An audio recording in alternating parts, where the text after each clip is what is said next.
The unique substance viewed as absolute and void of all phenomena, all limitations and multiplicity, is the real al-haq. On the other hand, viewed in his aspect of multiplicity and plurality, under which he displays himself when clothed with phenomena, he is the whole created universe. Therefore, the universe is the outward visible expression of the real, and the real is the inward, the inner unseen reality, the universe. The universe before it evolved to outward view was identical with the real, and the real after this evolution is identical with the universe. Phenomena as such are not being and only derive a contingent existence from the qualities of absolute being by which they are irradiated. The sensible world resembles the fiery circle made by a single spark whirling round rapidly. Man is the crown and final cause of the universe. Though last in the order of creation, he is the first in the process of divine thought.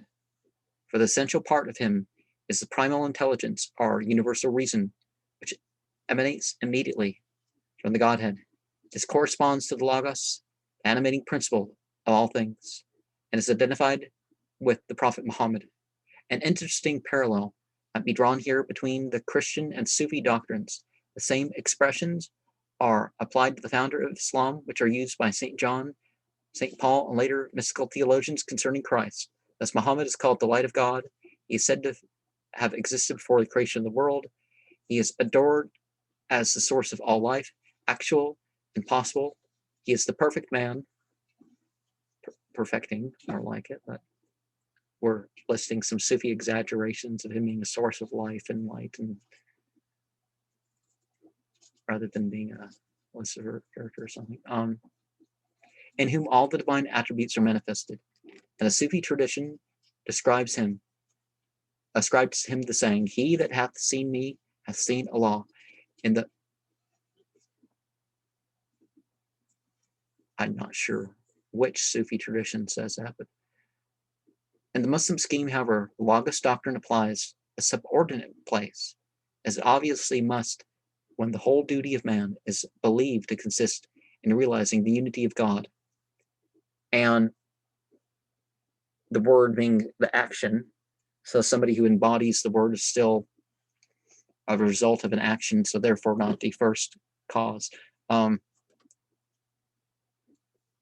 The most distinctive feature of Oriental as opposed to European mysticism is its profound consciousness of an omnipresent, all-pervading unity in which every vestige of individuality is swallowed up, not to become like God or personally to participate in the divine nature is the Sufi's aim, but to escape from the bondage of his unreal selfhood and thereby to be reunited with the one infinite being.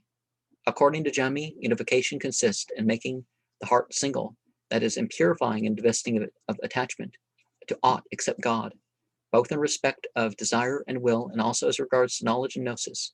The mystic's desire and will should be severed from all things which are desired and willed. All objects of knowledge and understanding should be removed from his intellectual vision. His thoughts should be directed solely towards God, and he should be he should not be conscious of anything besides. So long as he is a captive in the snare of passion and lust, it is hard for him to maintain this relation to God. But when the subtle influence of that attraction becomes manifest in him, expelling preoccupation with objects of sense and cognition from his inward being, delight in that divine communication prevails over bodily pleasures and spiritual joys. The painful task of self-mortification is ended, and the sweetness of contemplation enravishes his soul. When the sincere aspirant perceives in himself the beginning of this attraction, which is delight in the recollection of God, let him fix his whole mind on fostering and strengthening it. Let him keep himself aloof from whatsoever is incompatible with it, and deem that even though he were to devote an eternity to cultivating that communion. He would have done nothing and would not have discharged his duty as he ought. Love thrilled the chord of love in my soul's lute, and changed me all to love from head to foot.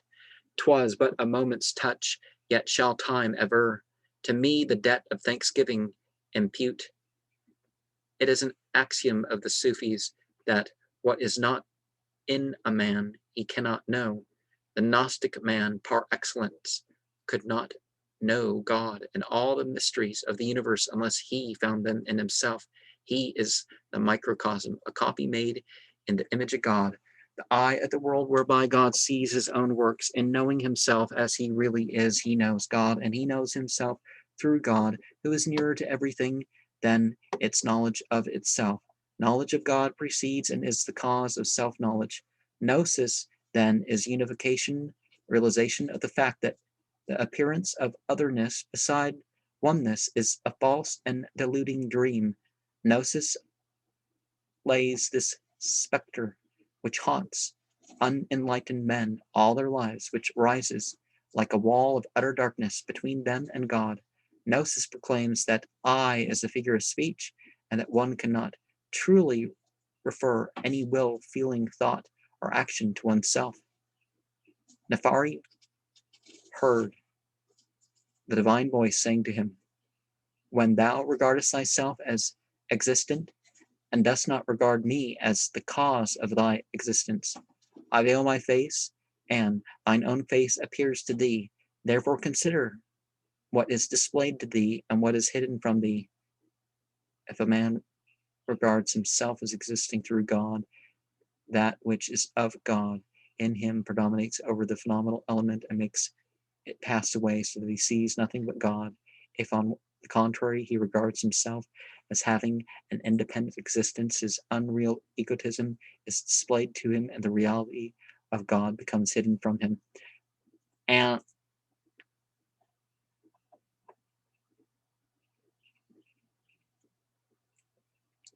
regard neither my displaying nor that which is displayed, else thou wilt laugh and weep, and when thou laughest and weepest, thou art thine, not mine. He who regards the act of divine revelation is guilty of polytheism, since revelation involves both a revealing subject and a revealed object. And he who regards the revealed object, which is part of the created universe, regards something other than God. Laughter signifies joy for what you have gained, and weeping denotes grief for what you have lost. Both are selfish actions. The Gnostic neither laughs nor weeps. If thou dost not put behind thee all that I have displayed and am displaying, thou wilt not prosper. Unless thou prosper, thou wilt not become concentrated upon me. Prosperity is the true belief in God, which requires complete abstraction from created things. Logically, these doctrines annul every moral and religious law. In the Gnostics' vision, there are no divine rewards and punishments, no human standards of right and wrong. For him, the written word of God has been abrogated by a direct and intimate revelation. Now, philosophical provocation, possibly you could say too. Some of this stuff can be teaching stories, not really meant to be revelation. Hence, one's own apocrypha, one's own apocalyptic text. You could say. I do not say, exclaimed Abul Hassan Khorasani, that paradise and hell are non-existent, but I say that they are nothing to me because God created them both, and there is no room for any created object in the place where I am. From this standpoint, all types of religion are equal, and Islam is no better than idolatry. It does not matter what creed a man professes or what rites he performs. The true mosque, in a pure and holy heart, is builded. There let all men worship God, for there he dwells, not in a mosque of stone. Amidst the variety of creeds and worshippers, the Gnostic sees but one real object of worship.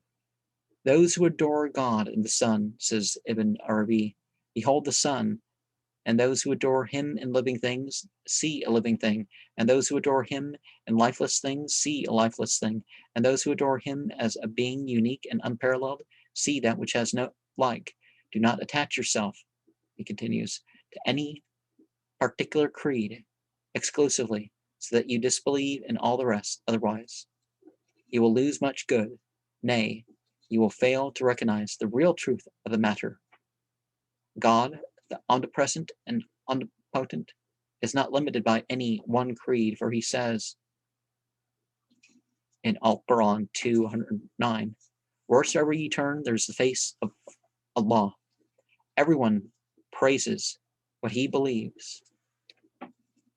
His God, his own everyone is where the verse quote ends. Goes on. Everyone praises what he believes. His God is his own nature, is his own creature, and in praising it, he praises himself. Consequently, he blames the beliefs of others, which he would not do if he were just.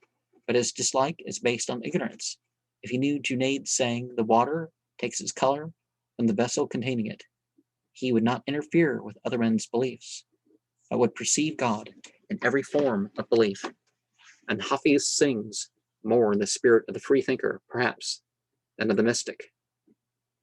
Love is where the glory falls of thy face on convent walls, or on tavern floors the same unextinguishable flame, where the turbaned anchorite chanteth Allah.